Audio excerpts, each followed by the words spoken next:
नमस्ते बच्चों, मैं रूपाली हसनाले मेरे यूट्यूब चैनल में आप सभी का स्वागत करती हूँ।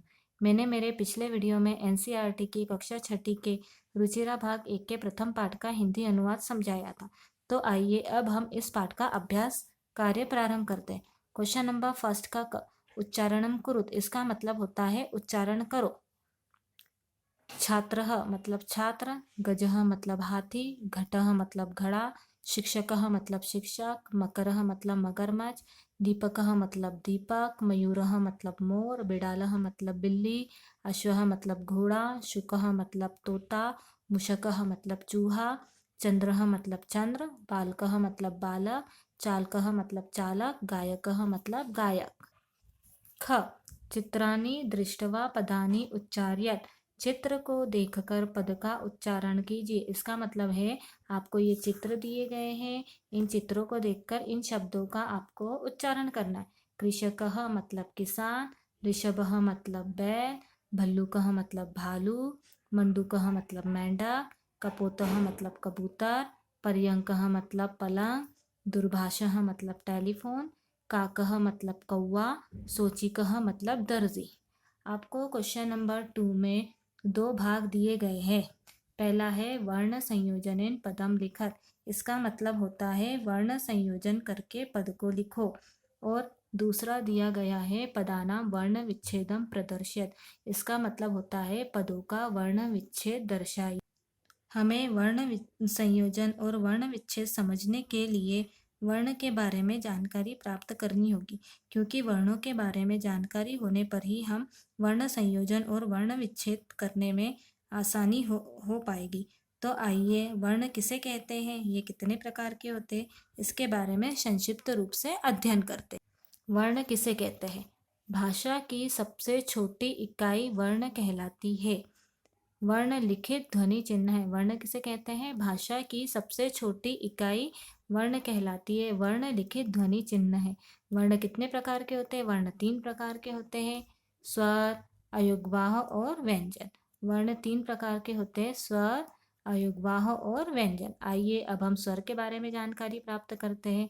स्वर स्वतंत्र होते हैं, ये अपने आप में पूर्ण होते हैं। इनके उच्चारण में हवा बिना रुकावट के बाहर निकलती है। इन्हें मात्राओं से दर्शाया जाता है।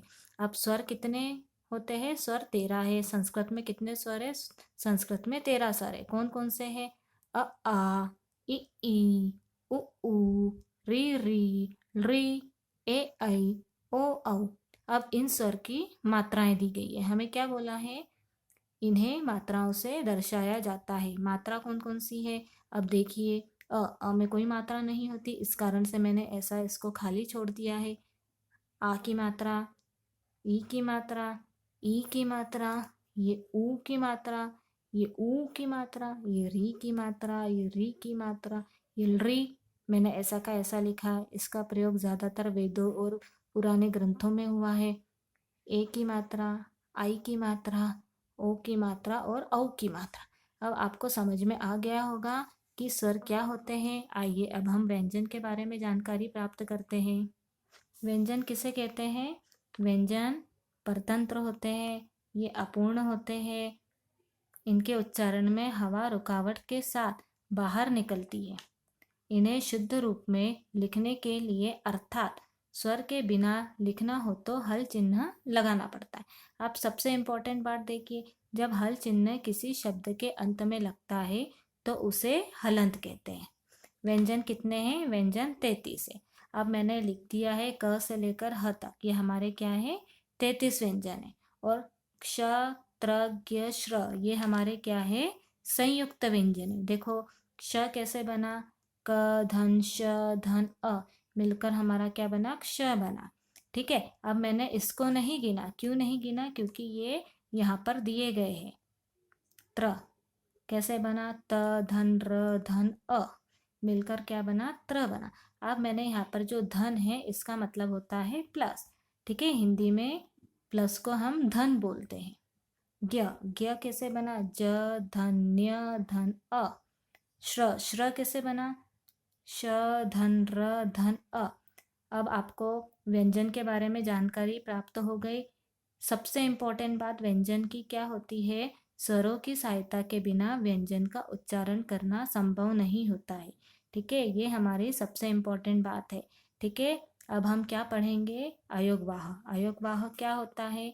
अयोगवाह परतंत्र होते हैं, ये अपूर्ण होते हैं, इनमें मात्राएं होती है, स्वरों व व्यंजनों के बीच में इनका स्थान होता है। अब देखो, अयोगवाह परतंत्र और अपूर्ण, ये किसका गुण है? ये एक व्यंजन का गुण है। मात्राएं होती है, इनमें मात्राएं होती है। किसमें मात्रा होती है? मात्राएं तो स्वर में होती है कि नहीं? अब देखो, अयोगवाह में स्वर और व्यंजन दोनों के गुण हो गए। अब स्वरों और व्यंजनों के बीच में इसका स्थान होता है। ठीक है, आ गया समझ में अयोगवाह क्या होता है? अब अयोगवाह मुख्य रूप से दो प्रकार के होते हैं, एक तो अनुस्वार और एक विसर्ग। अनुस्वार को हम कैसे लिखते हैं? ऐसे लिखते हैं। इसकी मात्रा कैसी होती है? ऐसी होती है जो मैंने लिख दी है। उच्चारण, इसका उच्चारण नाक से होता है। इसको हम कैसे बोलेंगे? न से या फिर म।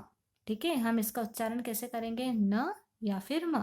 अब विसर्ग, विसर्ग देखो, इसको हम कैसे लिखेंगे? ऐसे लिखेंगे। इसकी मात्रा ऐसी होती है, इसका उच्चारण ह की तरह होता है। अब सबसे इम्पोर्टेंट बात क्या है? विसर्ग जिस स्वर के बाद आता है उसी की तरह उच्चारित होता है, जैसे कवि ही, वानराहा, भल्लुकः आदि। अब जैसे मैंने बोला कवि ही, तो लास्ट में ई आया तो मैंने क्या बोला? कवि ही। वानराहा, लास्ट में क्या आया? आ आया तो मैंने क्या बोला? हा। भल्लुकः, मैंने क्या बोला?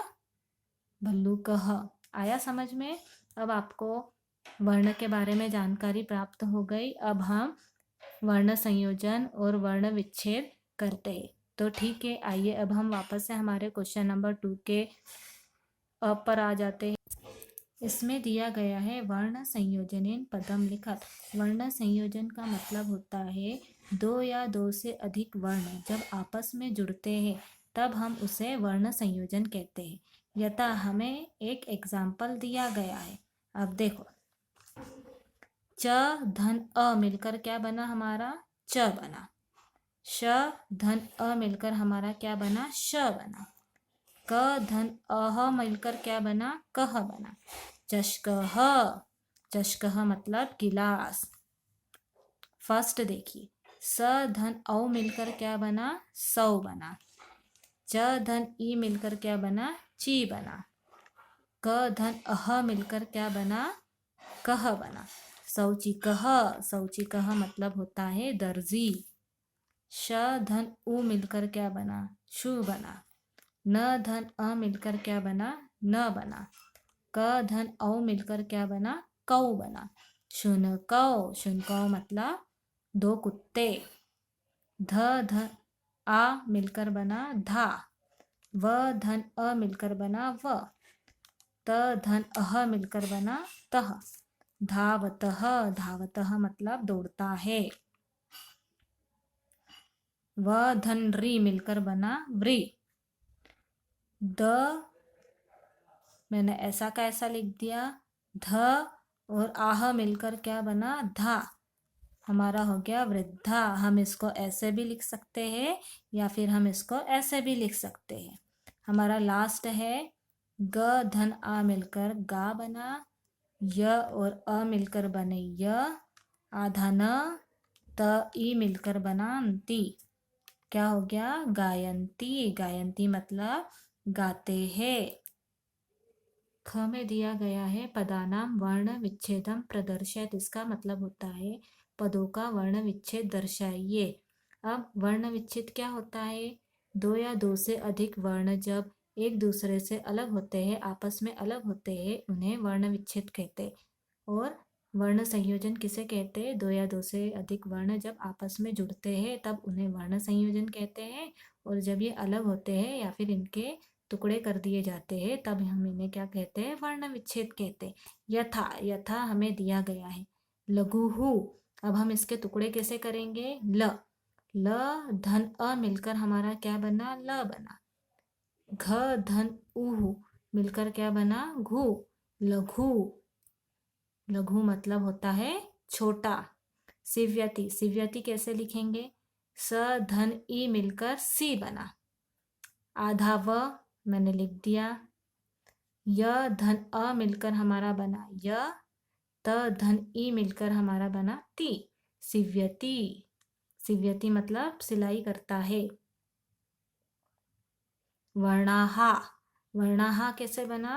व धन अ मिलकर व बना, र आधा र, ये हमारी र की रफार है, वरणा।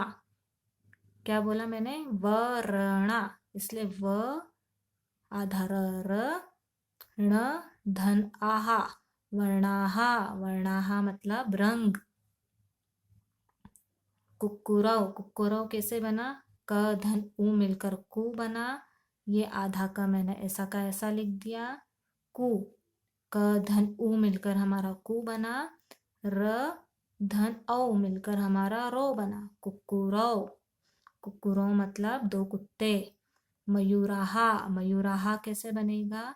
म धन अ मिलकर हमारा म बना, य धन ऊ मिलकर हमारा यू बना, र धन आहा मिलकर हमारा बना राह, मयूराहा। मयूराहा मतलब मोर, बहुत सारे मोर। बालकह, बालकह कैसे बना? ब धन आ मिलकर बा बना, ल धन अ मिलकर ल बना, क धन अह मिलकर कह बना, बालकह। अब आपको वर्ण संयोजन और वर्ण विच्छेद समझ में आ गया होगा। अब बाकी के प्रश्न में मेरे दूसरे वीडियो में आप सभी को बताऊंगी। धन्यवाद।